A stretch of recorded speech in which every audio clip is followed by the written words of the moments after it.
धन्यवाद करती हूँ अपने रेल मंत्रालय का और खास तौर से हमारे रेल मंत्री का, वैष्णव जी का, अश्विनी जी का। ये पार्लियामेंट में मैंने ये बात उठाई थी और पत्रकार के जरिए भी मैंने जो है इसके ऊपर बात रखी थी।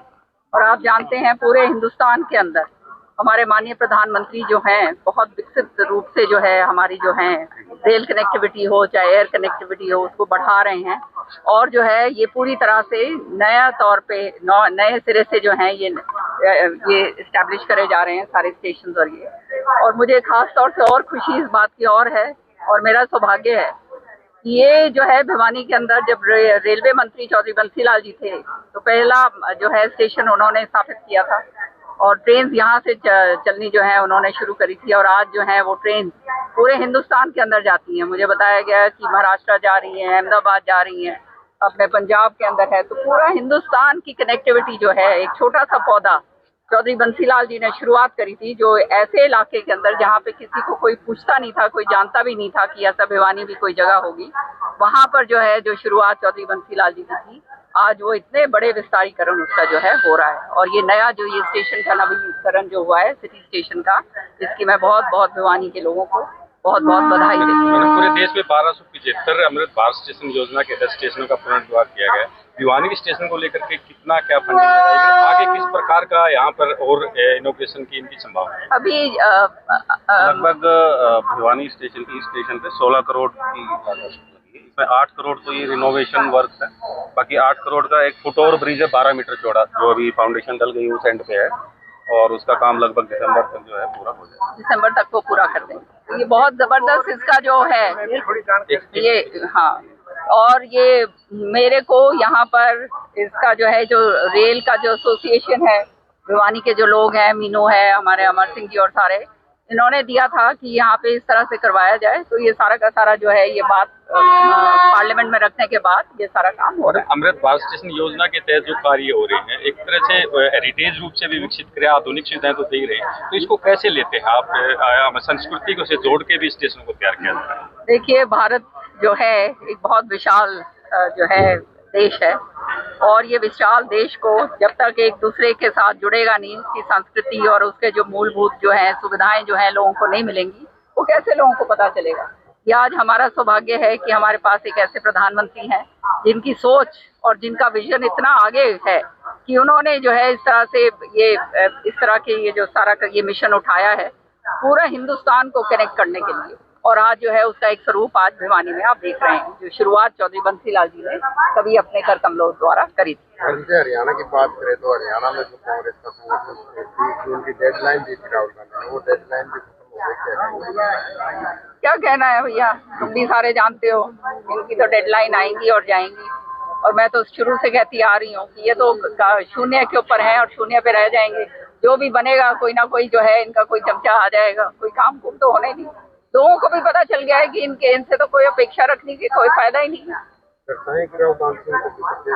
अरे भाई, उसको बनाएंगे तो फिर तो सबसे बड़े वो कहते हैं ना 16,000 करोड़ का घपला जो आदमी ने कर रखा हो और वो प्रदेश अध्यक्ष बनेगा तो फिर तो भाई जो रईस ही कसर है वो और पूरी हो जाएगी। क्राइम वो काफी बढ़ रहा है। वैष्णव चौटाला ने कहा था गुंडागर्दी करना, तो उनको ही धमकी मिल गई। आप देखो, क्राइम जो है ये इसमें कोई शक की बात नहीं है।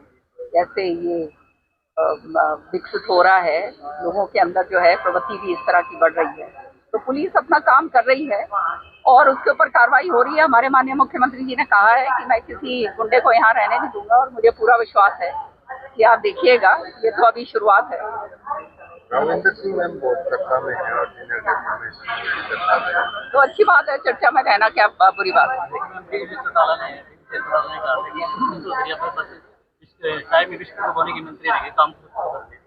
अब देखिए, उनके बारे में मैं क्या कहूँ, कभी तो उनका कोई पद रहा नहीं, किसी तरह से वो रहे नहीं, तो जिम्मेदारी वाली बात तो है नहीं, तो इस तरह की गैर जिम्मेदारी वाली बातें वो कर रहे हैं।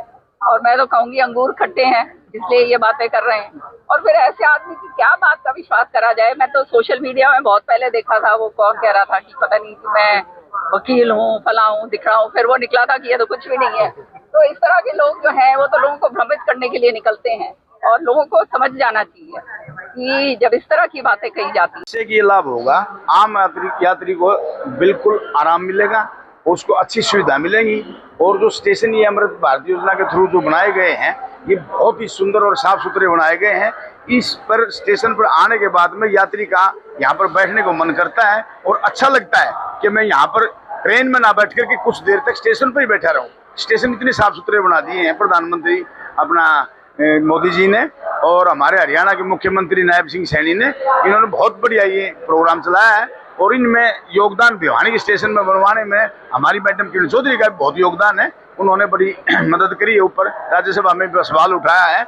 और उस योजना के तहत पूरे हिंदुस्तान के अंदर हर जगह, मैं बहुत घूमता हूँ, हर जगह स्टेशन को एक नंबर का बना दिया गया। जैसे 5 स्टार होटल होते हैं ना, उस प्रकार के स्टेशन बनाए हैं। उसमें सबसे बड़ा जो योगदान, बड़ा जो दिमाग, वो है श्री मोदी जी का। धन्यवाद।